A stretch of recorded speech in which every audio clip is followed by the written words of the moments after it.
Sept hommes et zéro femme en une, le magazine Le Film Français crée la polémique.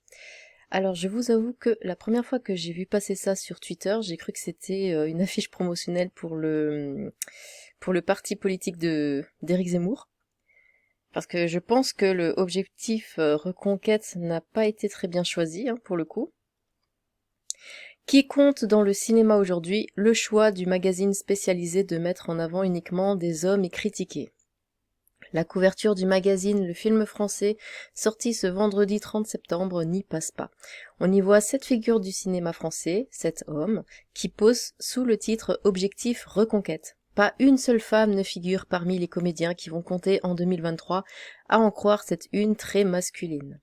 Jérôme Sédou, le président de Pathé, est entouré de comédiens Pio Marmaille, Vincent Cassel, François Civil, Pierre Ninet et Danny Boone. Alors écoutez, il y a peut-être Danny Boone que je connais. Voilà. Des poids lourds du cinéma français qui seront à l'honneur en 2023 après la journée des éditeurs de films organisée la semaine dernière à Deauville, rappelle France Inter.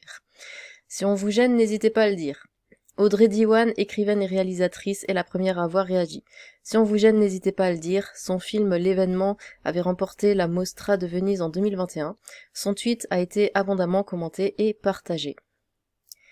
L'actrice alésienne Alexandra Lamy a embrayé également sur son compte Twitter « Pas de femmes, pas de diversité, la grande classe ». Critiquée en retour pour avoir fait jouer sa fille dans son dernier film, la comédienne ne s'est pas démontée. « On a fait un bon film, prix du meilleur film à La Rochelle.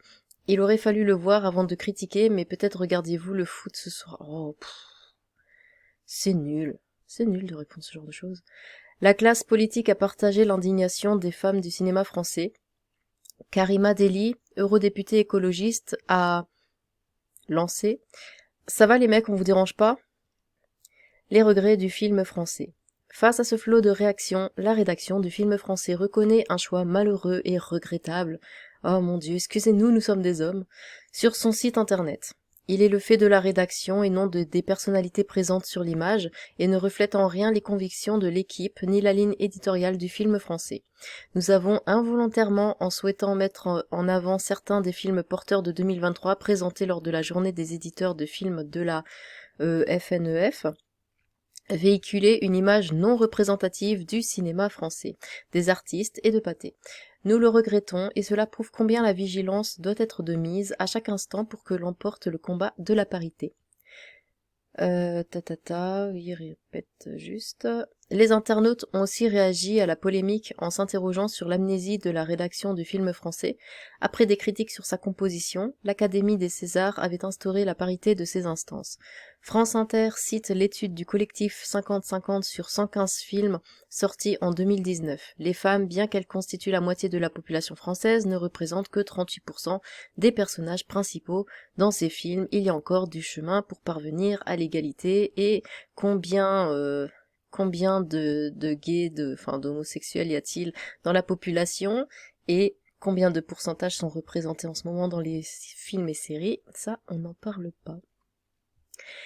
Il faut arrêter avec ce féminisme stupide, outrancier, que des hommes, et alors, s'il n'y a eu que des femmes, comme souvent, y aurait-il eu la même réaction? Bah non, du coup on aurait dit « Ah, bah c'est bien, il n'y a que des femmes !» De quelle une remplie de femmes parlez-vous? Là, je vois pas. Non, mais elle a dit « Si ». Sinon, moi, ce n'est pas ce féminisme que je trouve stupide, outrancier. Il y en a au moins 2 ou 3 qui auraient pu mettre une perruque pour la photo. Sérieusement? Ouran 34, on n'attaque pas le physique, hein.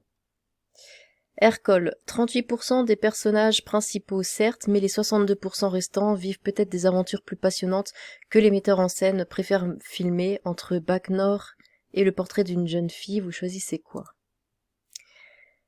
Avec pareil état d'esprit, la reconquête est mal engagée. Voilà, dites-moi ce que vous en pensez. Moi, je trouve ça stupide. Enfin, qu'il y ait que des hommes, franchement, je suis une femme, ça m'a pas du tout choqué. Enfin, c'est surtout le titre, hein, l'objectif reconquête. Je veux dire, ça m'a pas choqué, parce que voilà, mais c'est vrai que pourquoi avoir choisi le mot reconquête qui fait tout de suite penser à Éric Zemmour, et là, c'est sûr que ça aurait fait débat, polémique dans les commentaires. Ou alors, c'était justement justifié pour amasser le plus de commentaires possible. Eh bien, sur ce, tchou!